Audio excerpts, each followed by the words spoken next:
سب سے بڑی بات یہ کہ اس سے کبھی کسی نے پرائرٹائز کیا ہی نہیں.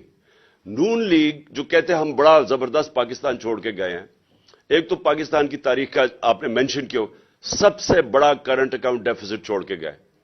جبکہ تیل کی قیمتیں آپ اٹھا کے دیکھیں ان کے دور میں, ان کو تو بونانزا مل گیا تھا.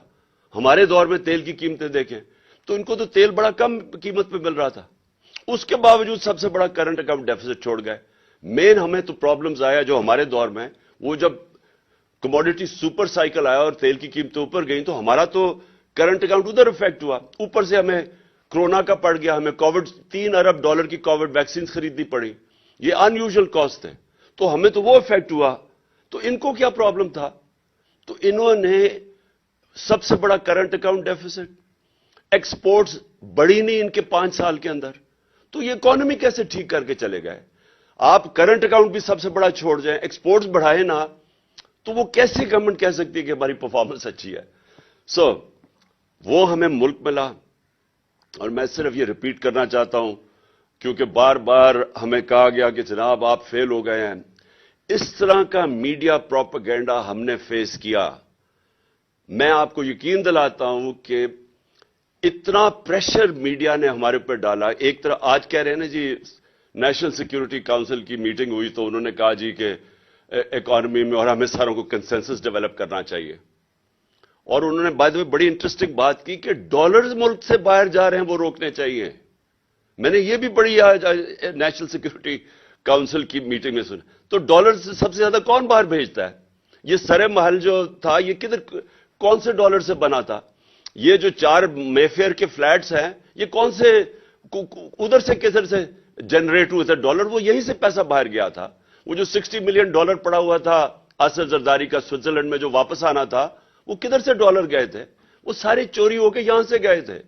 تو یہ آج بلوں کو بٹھا دیا دودھ کی حفاظت کرنے کے لیے, اور وہ ہمیں بتا رہے ہیں کہ کیسے آپ نے روکنا ہے جناب ڈالرز ملک سے باہر جانے کے لیے. سب سے بڑے منی لانڈرز تو یہ ہیں. حدیبہ پیپر مل کیا تھی؟ منی لانڈرنگ تھی. تو سارے جو منی لانڈررز ہیں وہ ہمیں درس دے رہے ہیں آج کے جی ڈالرز روکنا ہے ملک سے باہر جانے کے لیے. تو میں اپنی صرف پرفارمنس بتانا چاہتا ہوں کہ یہ جو آج باتیں ہمیں کر رہے ہیں کہ جناب ملک بڑا تباہ ہو گیا اور کوئی بارودی سرنگیں تھیں, تو میں صرف کیونکہ آپ نے یہ سنے بھی ہوں گے اسٹیٹسٹکلی, میں پھر ریپیٹ کرنا چاہتا ہوں کہ جو ہمیں پاکستان ملا تھا سب سے بڑا کرنٹ اکاؤنٹ ڈیفیسٹ, اکانومی ہمارے برے حالات میں تھی. پہلی دفعہ ہم گورنمنٹ میں آئے. میں یہ بھی کہہ دوں کہ ہمارا پہلی دفعہ جب ہم گورنمنٹ میں آئے, ہمارا امریکہ کی طرح کوئی سسٹم ایسا نہیں تھا کہ 2 مہینے, اب جب بائیڈن ایڈمنسٹریشن جب آئی تو 2.25 مہینے ان کو ہر ڈپارٹمنٹ نے بریفنگ دی کہ ہمارے حالات کیا ہیں. ایک ڈپارٹمنٹ کی بریفنگ ملی ان کو. ان کی پوری تیاری کر کے لے کے آئے. ہمارا یہاں سسٹم ہی کوئی نہیں تھا.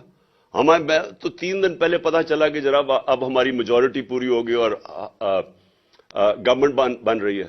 اس کے بعد جب گورنمنٹ میں آئے تو پہلی دفعہ پریزنٹیشن مجھے ملی کہ گورنمنٹ کی صورتحال کیا تھی. تو ایک نئی پارٹی بھی آئی پہلی دفعہ گورنمنٹ میں, پہلی دفعہ ہم نے یہ پتا چلا کہ حالات کیا ہیں. تو میں صرف یہ کہنا چاہتا ہوں کہ اس کے باوجود, اور مجھے بڑا فخر ہے کہ میڈیا پروپیگنڈا ایسا تھا ہمارے خلاف کہ جی تباہ ہو گیا ملک اور یہ ہو گیا وہ ہو گیا. تو ہم آپ یقین کریں کہ جب ہماری کیبنٹ کے اندر یہ فگرز پریزنٹ کی گئی کہ ہماری 5.7 اور 6% گروتھ ریٹ تھی آخری 2 سال, جو پاکستان کی تاریخ میں اگر آپ ڈکٹیٹرز کو نکال دیں اور امریکن ڈالرز کو نکال دیں جو سیٹوں سینٹوں میں ایوب خان کے پاس آئے, ضیاء الحق کے زمانے میں افغان جہاد پہ آئے, جب انہوں نے کہا جی پینٹس ہیں تو انہوں نے اور ڈالرز منگوائے, اور پھر اپنے 80,000 لوگ مروا لیے وار آن ٹیرر میں اور وہ ڈالرز آئے.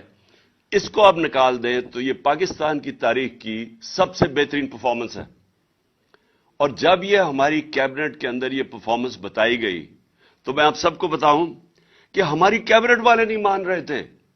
اتنا بڑا پروپیگنڈا چل رہا تھا, ہم پہلے جی کنونس ہوئے تھے کہ جی ہم ملک تباہ ہو گیا, ہم اتنے برے ہیں.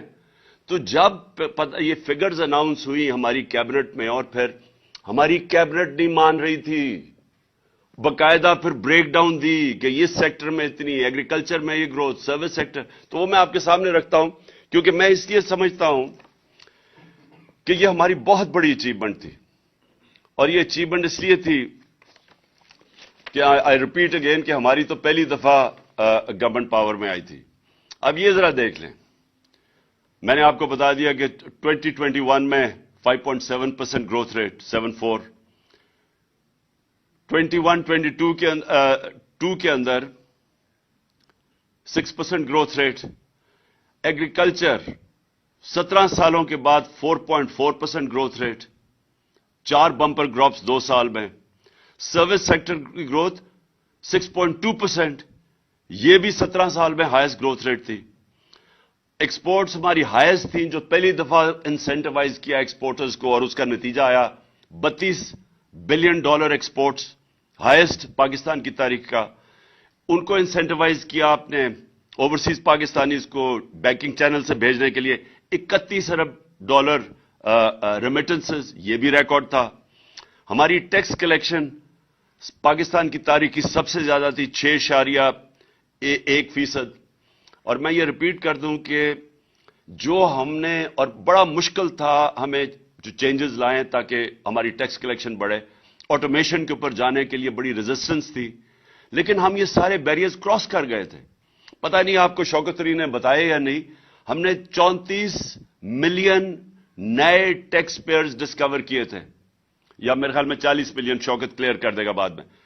تو یہ ہم نے نئے ٹیکس پیئر کیسے ڈسکور کیے تھے؟ نادرا کے ساتھ بیٹھ کے ہم نے پھر اپنے وہ انالیسز کیا، سافٹ ویئر استعمال کیا، آرٹیفیشل انٹیلیجنس کے، ہم کیسے ان کا رہن سہن کیا تھا، وہ کوئی ٹیکس نہیں دے رہے تھے، تو یہ 34 ملین نئے ٹیکس پیئر ڈسکور کیے تھے، یا 40 ملین، میں فگر بھول گیا ہوں، یہاں نہیں لکھا ہوا۔ تو ہم، اور پھر ٹریک اینڈ ٹریس سسٹم، یہ جو بڑی بڑی سیمنٹ اور یہ شوگر انڈسٹری، یہ جو سیلز ٹیکس ایویڈ کرتے ہیں، اس کے لیے ٹریک اینڈ ٹریس سسٹم لے آئے تھے تاکہ اس میں سے امپاسبل ہو کسی قسم کی ٹیکس ایویژن۔ تو ہمارا خیال تھا کہ یہ ہم نے 8 ٹریلین تک لے کے جانی تھی، 8,000 ارب تک اپنی ٹیکس کلیکشن لے کے جانی تھی جب انہوں نے گورنمنٹ کرائی۔ اور پھر جو سب سے ریلیونٹ چیز ہے، 55 لاکھ 3 سال میں نئی نوکریاں ہم نے پروڈیوس کی، اور جو ہمارا آئیڈیا تھا کہ اس سے ہم نے بہت تیزی سے اور آگے جانا تھا۔ تو یہ یاد رکھیں کہ جو ہمیں سب سے زیادہ پرابلم آیا کہ $70 بیرل سے ہمارا ایک وقت پہ گئی $115 بیرل، جو ہمیں اصل پریشر پڑا اینڈ میں جا کے۔ لیکن اس کے باوجود ہم نے پوری کوشش کی کہ اپنی قیمتیں نیچے رکھیں۔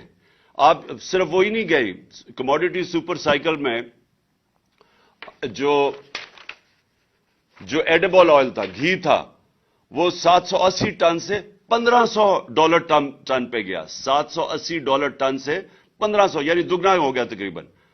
کوئلہ جو تھا 80 ٹن سے 280 ٹن پہ چلا گیا ہمارا جو، اور اس کے باوجود جو ہماری کنزیومر پرائس انڈیکس تھا وہ 12.2 پہ رکھا ہم نے، اور جو سینسٹیو پرائس انڈیکس تھا وہ 14% پہ ہم نے رکھا مارچ 22 تک۔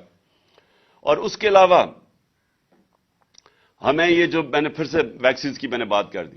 اچھا اب آ جائے، اب میرا یہ کوشچن یہ ہے کہ جو یہ ساری سازش کر کے ان کو لے کے آئے، یہ آپ نے سنی لیا ہوں گی فگرز، کیونکہ میرے سے بہت بہتر اکانومی سمجھنے والے سپیکرز ہیں۔ میرا تو سارا تجربہ ہوا یہ جو 3.5 سال میں گورنمنٹ میں بیٹھا، پہلی دفعہ، کیونکہ اتنے بڑے کرائسس تھے اکانومی کے اوپر کہ میرا ایک فاسٹ ٹریک لرننگ ہوئی اکانومی کے اوپر، اور میں بیسکلی ایک چیز سمجھ گیا کہ ہمارا جو ساری گورنمنٹ ہے، جو میں نے شروع میں آپ کو کہا، اس کا ڈائریکشن ہی غلط ہے۔ یعنی ہونا یہ چاہیے کہ اگر آپ کو پتہ ہے کہ آپ کا جیسی اکانومی بڑھے گی تو آپ نے باٹل نیک آ جائے گا کرنٹ اکاؤنٹ کا، تو ساری ملک کو کوشش کرنی چاہیے کہ ہم وہ ڈالر کی انکم بڑھائیں تاکہ وہ ہمارا باٹل نیک نہ آئے۔ میں نے اس کے لیے 2 پروجیکٹ شروع کیے، ایک تھا ہمارا بنڈل آئلینڈ کا کراچی، اور ایک تھا یہ راوی سٹی لاہور۔ راوی سٹی لاہور کا مقصد ایک تو یہ تھا کہ ہم لاہور کو بچائیں، راوی بالکل ختم ہو گیا، ایک سیوریج ڈمپ بن گیا، تو ہم نے راوی کو بھی اس کو پہلے تو براج بنا کے واٹر ٹیبل اوپر کرنی تھی لاہور کی، اور اس کے ارد گرد ہم نے ہائی رائزز بنانی تھی. ہائی رائزز اس لیے بنانی تھی کہ ہمارا سارا جو ایگریکلچر زمین ہے وہ ختم ہوتی جا رہی ہے. تو وہ ہم ریئلائز ہی نہیں کر رہے کہ اگر ہم نے یہ ہاؤسنگ سوسائٹیز کے مافیا کے اندر پھنس گئے تو یہ تو پھیلتے جائیں گے، اور ساری ہمیں تو فوڈ سیکورٹی کے سویر پرابلمز آنے لگے ہیں. تو راوی سٹی کا مطلب یہ تھا، ایک تو کہ راوی کو بچائیں، جب لیک بنائیں گے تو واٹر ٹیبل اوپر چلی جائے گی، لاہور کی واٹر ٹیبل بالکل گر گئی ہے. اور پھر راوی کو جب اس کے ساری ہم وہ واٹر فلٹریشن نہیں، وہ جو ہم پلانٹس لگائیں جو کہ پانی کو صاف کریں، اور وہ صاف کر کے پانی پھینکے راوی کے اندر، تاکہ صاف پانی اس وقت سیوریج جا رہی ہے. تو وہ اور اس کا جو کوشش ہماری یہ تھی کہ اوورسیز پاکستانیز کی انویسٹمنٹ لے کے آئیں، کیونکہ وہ سب سے سیف انویسٹمنٹ ان کے لیے پراپرٹی ہے. اور اس کے علاوہ ہمارے پاس چائنیز کی $2.5 بلین کی انویسٹمنٹ تیار تھی. تو یہ دونوں، ایک کراچی کا جو پروجیکٹ تھا وہ سکٹل کیا گیا، وہاں دبئی سے انویسٹرز آ رہے تھے کراچی میں، وہ بھی پھر ایک نئی ماڈرن سٹی بن رہی تھی جو ہمارا پلان تھا، اس کو سکٹل کیا گیا. NOC سندھ گورنمنٹ نے دے کے واپس لے لیا. اس میں ہم ایکسپیکٹ کر رہے تھے کہ ہماری ڈالر انکم بڑھ جائے گی، جب تک وہ ہمیں بریدنگ سپیس دے گا، جب تک کہ ہم اپنی ایکسپورٹس نہیں بڑھا لیتے، جب تک ہم یہ جو انٹرم پیریڈ ہے، ہم نے سوچا تھا کہ اوورسیز پاکستان اس کی اسپیشلی ہم انویسٹمنٹ لے کے آئیں گے اور اس سے ہمارا ڈالر ریزروز بڑھ جائیں گے. اور پھر ہم نے یہ بھی سوچا تھا کہ جو اسپیشل اکنامک زونز ہم نے بنائے تھے، جن کے اندر اور اپنی ایکسپورٹ انڈسٹری کو لانے کے لیے جن کے لیے اسپیشل زونز بنائے تھے، وہ ہم نے چائنیز کے ساتھ مل کے پورا پلان کیا ہوا تھا کہ وہ اپنی انڈسٹری کو ریلوکیٹ کریں گے یہاں. لیکن بدقسمتی ہماری کیا ہوئی؟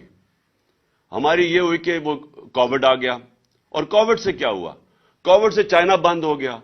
تو وہ جو ہم ایکسپیکٹ کر رہے تھے Chinese investment in industrial zones میں، جس سے بھی ہماری ڈالر ریزروز بڑھنے تھے، تو وہ بدقسمتی سے وہ وہاں رک گئے. اور یہ جو ایک سٹی جو وہ سکٹل کر دی، اور لاہور کا بدقسمتی سے یہاں سٹے آرڈر 10 مہینے 11 مہینے ہمارا وہ رک گیا. تو اس کی وجہ سے جو ایکسٹرا ڈالرز ہم انکم ایکسپیکٹ کر رہے تھے وہ نہیں آئی. اچھا جی، اب یہ آ گئے، اور اس کی میں جتنا بھی کہوں مجھے ابھی تک سمجھ نہیں آئی کہ کیا اس کے پیچھے تھنکنگ تھی، کیا وجہ تھی کہ گورنمنٹ جس کی بہترین پرفارمنس تھی اس کو ہٹایا گیا، اور پھر پوری ایک سازش کے تحت ان چوروں کو پھر ہمارے اوپر مسلط کر دیا گیا. تو وہ میں شروع میں آپ کو بتا چکا. لیکن انہوں نے کیا مہنگائی 50 سال میں سب سے زیادہ مہنگائی، CPI 25.5%، consumer price index, sensitive price index 30%، آٹا، بجلی، پیٹرولیم، وہ لے لیں، پیاز لیں، ٹماٹر لیں، گھی لیں، دالیں لیں، 100% سے 200% یہ ان کی قیمتیں بڑھ گئی. اس وقت تک 15 لاکھ ٹیکسٹائل مزدور اپنی نوکریاں کھو بیٹھے ہیں، اور انڈسٹری بند ہوتی جا رہی ہے. یہ آپ کے سامنے سب رکھا ہوگا. اور مجھے یاد ہے کہ پچھلے مارچ اپریل میں ٹیکسٹائل انڈسٹری والے مجھے یہ کہتے تھے کہ ہمارے پاس مزدور نہیں مل رہے، ہمیں فیصل آباد میں ہمیں باہر سے مزدور منگوانے پڑ رہے ہیں. اور وہی ٹیکسٹائل انڈسٹری آج آپ دیکھ لیں کہ 15 لاکھ ورکرز بے روزگار ہو گئے. ریمیٹنسز، یہ آپ نے سنی لیا ہوگا، ایکسپورٹس اور ریمیٹنسز، ان کا مائنس آ رہا ہے. 2 ارب روپیہ مہینے کی کمی آنی شروع ہو گئی ہے ایکسپورٹس اور ریمیٹنسز میں جو ہم نے بڑھائی تھی. اور فورن ایکسچینج ریزروز آپ کے سامنے ہیں. مارچ کے اندر 16.4 تھا، آج پہنچ گئے 5.7 پہ. یہ بھی آپ کے سامنے آ گیا ہوگا. روپیہ اس وقت انٹر بینک پہ جس طرح 226 ہے، اور انفارملی وہ 260 پہ پہنچ گیا. اور جو IMF کی اب آگے کنڈیشنز آپ نے سنی، ابھی شوکت کا میں سن رہا تھا، انہوں نے کہا کہ اب اس کو فری فلوٹ کرے، اس کو روپے کو، تو وہ اب کدھر جا کے پڑتا ہے. تو میرا آخر میں دیکھیں، میں صرف سم اپ کر رہا ہوں. پاکستان نے نکلنا ہے ادھر سے کیسے؟ سب سے پہلے الیکشنز. کیوں الیکشنز؟ کیونکہ الیکشن سے آئے گی پولیٹیکل سٹیبلٹی. پولیٹیکل سٹیبلٹی کے بغیر اکانومی سٹیبلائز نہیں کرے گی. کوئی بھی دنیا میں انویسٹر، چاہے وہ ملک کے اندر ہو چاہے باہر ہو، وہ انویسٹ نہیں کرتا جب وہ سمجھتا ہے کہ اس کی انویسٹمنٹ کو خطرہ ہو سکتا ہے. اور وہ خطرہ کیسے ہو سکتا ہے؟ اسے یہ نہیں پتا کہ 5 مہینے 6 مہینے سال کے بعد کیا ہوگا. وہ انویسٹ نہیں کرے گا.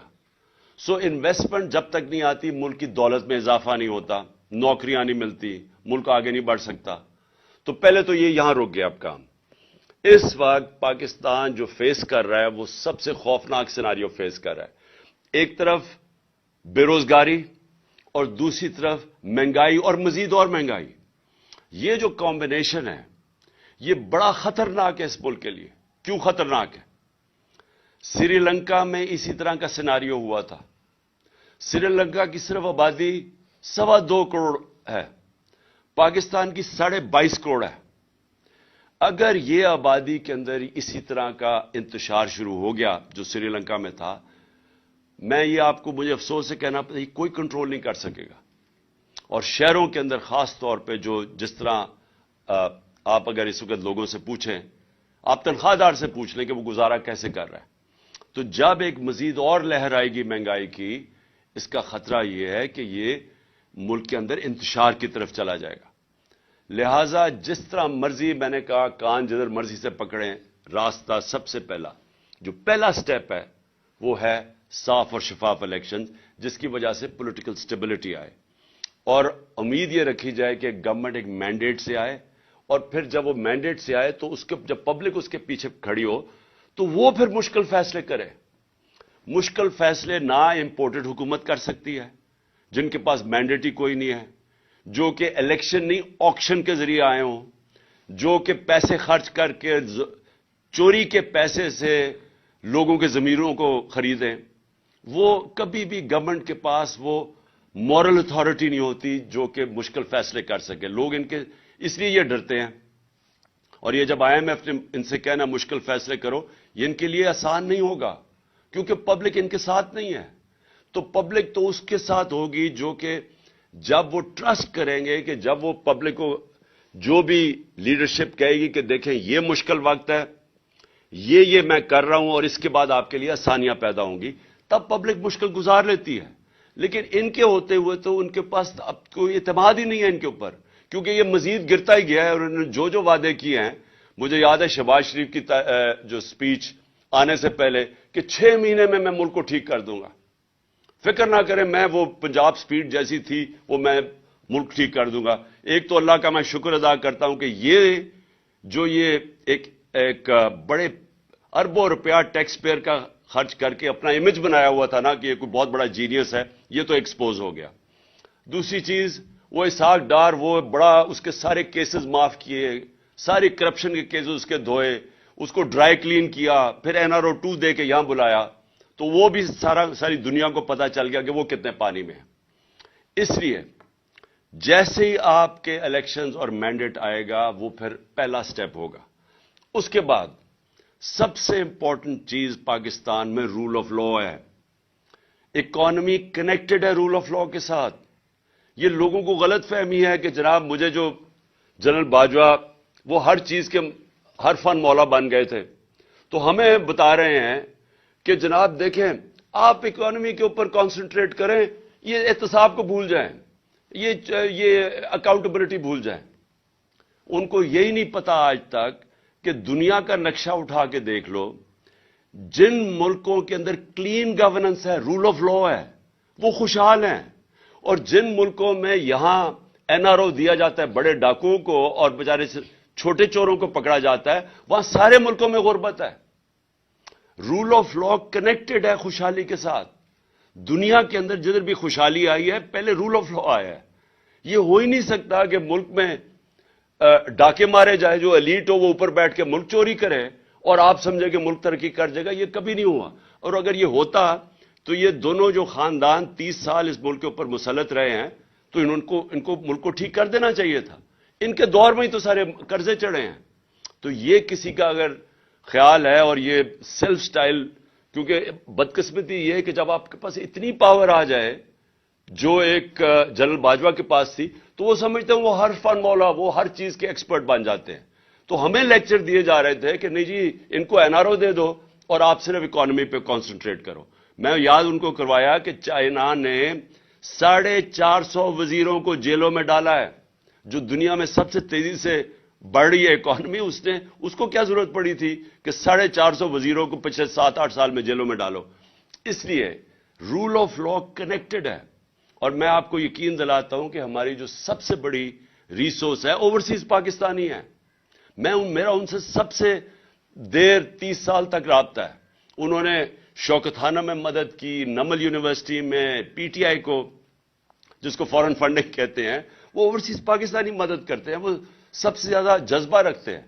ان کی انویسٹمنٹ نہیں آتی پاکستان میں.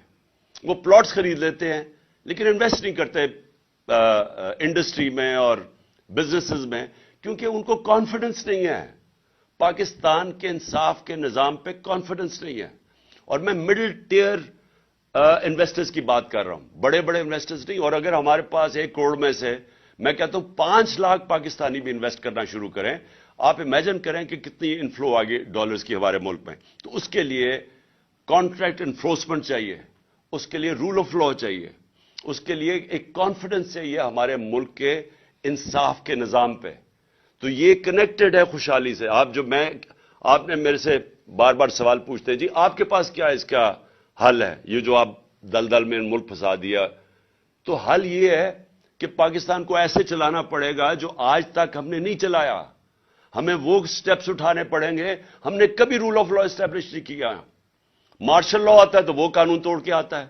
اور یہ جو 2 خاندان ہیں ان کی مجبوری ہے اداروں کو کمزور کرنا, کیونکہ چوری نہیں کر سکتے. اگر آپ کے ادارے مضبوط ہو یہ چوری کیسے کریں گے؟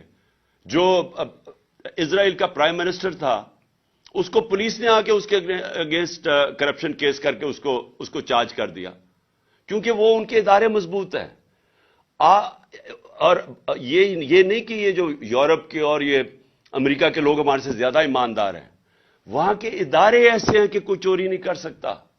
وہ اداروں کا خوف ہے ان کو. یہاں آتے ساتھ ہی سب سے پہلے تو ادارے ختم کیے. ہم نے اداروں کے اندر میرٹ لے کے آئے.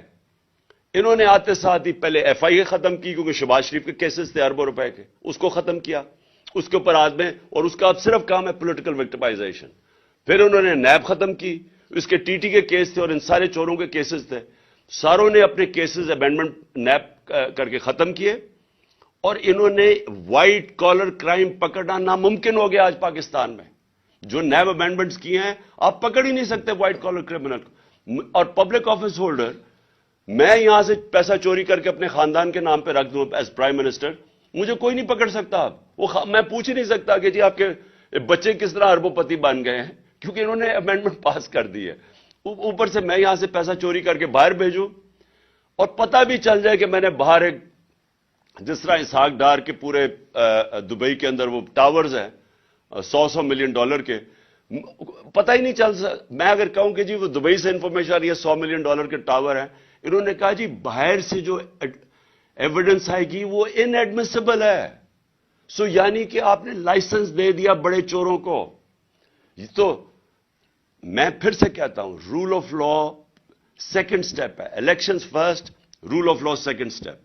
تیسرا, یہ جو شوکت نے بات کی ریسٹرکچرنگ کرنی پڑے گی. یہ جو بڑے بڑے ہمارے گورنمنٹ کارپوریشنز ہیں ان کو ریسٹرکچر کرنا پڑے گا, کیونکہ یہ اتنا زیادہ پیسہ اس وقت کھا رہے ہیں. پھر ہماری جو گورننس سسٹم ہے اس کو بالکل اس میں چینجز لانے پڑیں گے, کیونکہ یہ بھی ایک, جب تک ہم اپنا گورننس سسٹم کو میریٹوکریسی نہ لے کے آئیں اور ساروں کو ڈائریکٹ کریں کہ نیشنل انٹرسٹ اس وقت کیا ہے, اور وہ ہے کہ ایکسپورٹس بڑھائیں اور اپنی آمدنی بڑھائیں, فیسیلیٹیٹ کریں, انویسٹرز کو کریں, یہ جو ایز آف ڈوئنگ بزنس کریں, جو ہم نے بڑی کوشش کی تھی. اسمال اور میڈیم انڈسٹری وہ بیک بون ہے, اس کے لیے اتنی مشکلات پیدا کی ہوئی ہیں کہ وہ بیچارے وہ اٹھ ہی نہیں سکتے.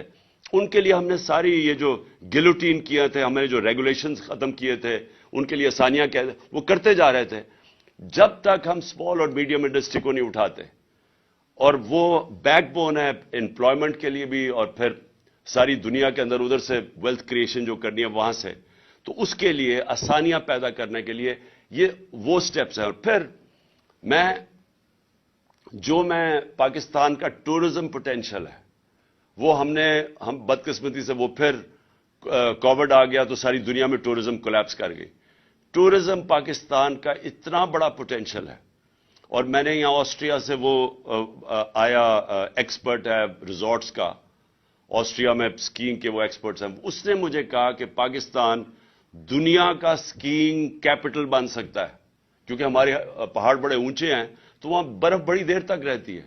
تو اس نے مجھے اور پورا پلان بنا رہے تھے کیسے سکینگ ریزورٹس. تو یہاں پاکستان میں ہمارے پاس ٹورزم کے اندر اتنا ان ٹیپ پوٹینشل ہے. سارا ہمارا جو سمندر ہے اس کے ساتھ ساتھ زبردست پوٹینشل بنا ہوا ہے. سو ٹورزم کے اوپر کیونکہ وہاں سے ڈالرز آئیں گے باہر سے، اور میں بات کر رہا ہوں کہ مڈل ایسٹ سے. جو مڈل ایسٹ ہے وہ لوگ مسلمان ملکوں میں جانا چاہیں گے ٹورزم کے لیے. اس وقت وہ جاتے ہیں آذربائیجان، لیکن جو پاکستان ہے اس میں بہت مڈل ایسٹ کے لیے بڑی اٹریکٹو پہاڑ ایسے ہیں جو بڑا انٹرسٹ تو ہم کر سکتے ہیں. تو ٹورزم کے اوپر اسپیشل زون بنانے پڑیں گے، ٹورزم زونز، اور یہاں سے ہم بہت زیادہ ڈالر انکم اپنی بڑھا سکتے ہیں. لیکن پھر اور یہ جو ہمارے اسپیشل اکنامک زونز ہیں جس کے اندر ہم انڈسٹری کی ری لوکیشن کروا سکتے ہیں چائنا سے. سو یہ فیوچر کے میں آپ کو پلانز بنا رہا ہوں. لیکن اس سب سے آخر میں دو چیزیں، الیکشنز اور رول آف لا. یہ دو چیزوں کے بغیر جدھر آج اللہ نے پاکستان کو کھڑا کر دیا ہے، اس کے بغیر پاکستان کو کوئی نہیں اس مشکل وقت سے نکال سکتا. یہ جو ان کی اب کوشش ہے، انکم ہماری گرتی جا رہی ہے، بے روزگاری بڑھتی جا رہی ہے، ویلتھ کریشن ہو نہیں رہی، قرضے بڑھتے جا رہے ہیں، جو سارا پاور سیکٹر کے کانٹریکٹس انہوں نے سائن کیے ہوئے ہیں وہ کیپیسٹی پیمنٹس دینی پڑ رہی ہیں. پیسہ ہے نہیں بجلی استعمال کرنے کے لیے، پیسہ ہے نہیں کہ ہم باہر سے جو امپورٹڈ فیول کے اوپر یہ پاور اسٹیشن چلانا ہے وہ ہم چلا نہیں سکتے. تو ایک طرف لوڈ شیڈنگ ہو رہی ہے، دوسری طرف کیپیسٹی پیمنٹس دے رہے ہیں کیونکہ ہمارے پاس پیسہ ہی نہیں ہے امپورٹڈ فیول کے لیے. سو پاکستان جدھر آج انہوں نے پھنسایا ہوا ہے اس کے لیے بڑے چینجز کرنے پڑیں گے. جس طرح ہم نے اپنی گورنمنٹ چلانی ہے، لیکن وہ شروع ہوگا فری اینڈ فیئر الیکشن سے. اور پاکستان میں رول آف لا اسٹیبلش کرنا اب ناگزیر ہو چکا ہے. اس کے بغیر ہم اس ملک کو اب ایک آزاد، خود مختار، ساورن، ایک غیرت مند قوم ہم اب نہیں رہ سکتے. ہمیں اگر یہی طریقہ ہے کہ جی بھاگ کے جا کے پیسے مانگو کسی سے، کبھی کسی سے پیسے مانگ رہے ہیں، اپنی عزت کھو رہے ہیں، اس طرح پاکستان سروائیو نہیں کر سکتا. شکریہ.